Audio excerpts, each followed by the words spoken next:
സ്റ്റാലിനെ പറ്റി പറഞ്ഞു. അത് പക്ഷേ സ്റ്റാലിൻ്റെ ഗവൺമെൻറ് അഴിമതി ഗവൺമെൻറ്റാണ്, മറന്നുപോയത്.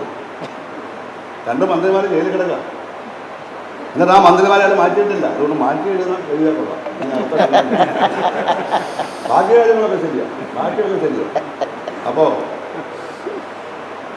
അഴിമതി കാണിക്കുന്ന ആൾ ശരിയാവും. കോട്ടയം ഗവൺമെൻറ് കോടതി തന്നെ ജാമ്യം കൊടുക്കുന്നില്ല, ജയിലിലിട്ടങ്ങ് മാറ്റാൻ. കേജ്രിവാൾ തന്നെ ചെയ്യുന്നത്, ജയിലിലടച്ചാലും മാറ്റത്തില്ല.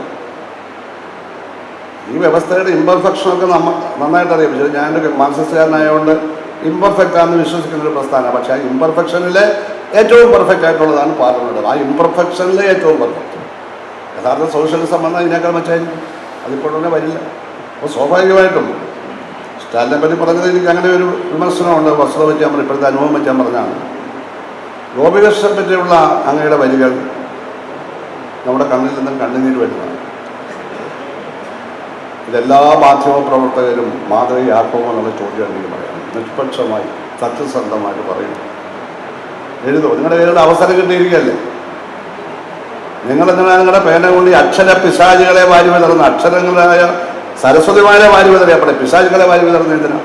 കളവെഴുതുന്ന എന്തിനാണ്? ആളുകളെ ആക്ഷേപിക്കുന്ന എന്തിനാണ്? അങ്ങനെ ചെയ്യുന്നവരോട് മാത്രമാണ് ഞാൻ പറയുന്നത്.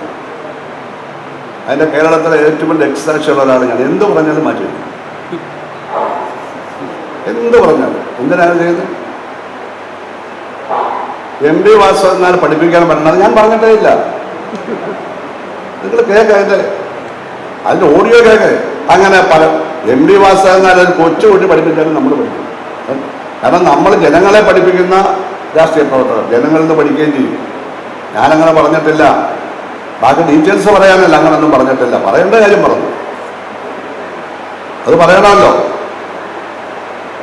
അല്ലാതെ ഭയം എന്ന് പറയാതിരിക്കുക. ആരെങ്കിലും പറയുമ്പോൾ അതിൻ്റെ പുറകിൽ ഒളിച്ചു നിന്ന് പതുക്കെ പറയുക, അത് വേണ്ട.